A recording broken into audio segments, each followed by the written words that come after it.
Новым президентом Туркмении сегодня стал 49-летний Курбангулы Бердымухамедов. За него проголосовали 90% избирателей, сообщает Центр избирком республики.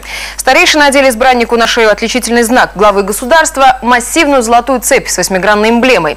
Бердымухамедов принес присягу и пообещал продолжить политику своего предшественника Сапармурата Ниязова. Все происходящее сопровождалось народными гуляниями на улицах Ашхабада. За торжествами в столице Туркмении наблюдает наш специальный корреспондент Роман Соболь. Интриги не было. Победа Курбангулы Бердымухамедова оказалась вполне предсказуемой. И день инаугурации был назначен заранее, еще до дня голосования. Хотя по Конституции претендент должен набрать 50% голосов плюс 1 голос, иначе второй тур. Но вчера председатель ЦИК Туркменистана сказал, второго тура не будет. Победитель есть, вот только его имя не разглашалось вплоть до сегодняшнего заседания Народного совета Халк Маслахаты. Фактически до самой церемонии инаугурации. Церемония назначена, а победителя вроде бы еще нет.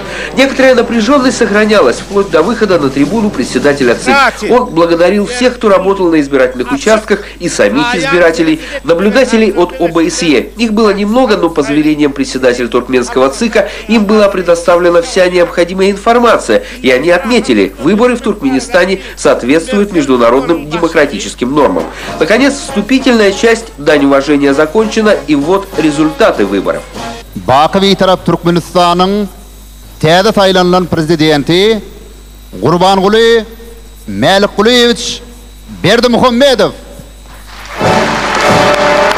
Победа Курбангулы Бердымухамедова сокрушительная – 89,23%. У его ближайшего конкурента чуть больше 3% голосов.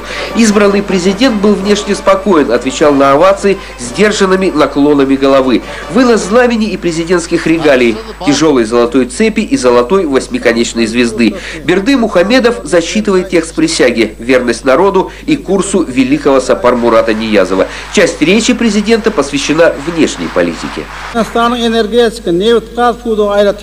Туркмения будет твердо придерживаться всех международных обязательств, продолжит твердо выполнять свои обязательства по поставкам энергоносителей на международные рынки. Предвыборная программа Курбангулы Бердымухамедова по сравнению с программами остальных 5 кандидатов казалась наиболее демократичной. Расширение сотовой связи, доступ в интернет, образование на уровне европейского. Плюс все те гарантии, что дал народу Сапармурат Ниязов.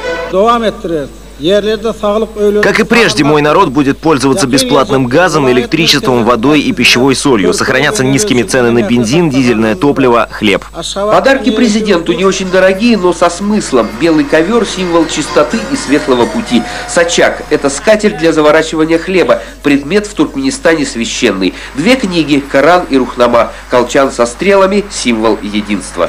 Поодиночке стрелу может сломать любой человек, а вот так, вместе, целый колчан уже никто не сломает.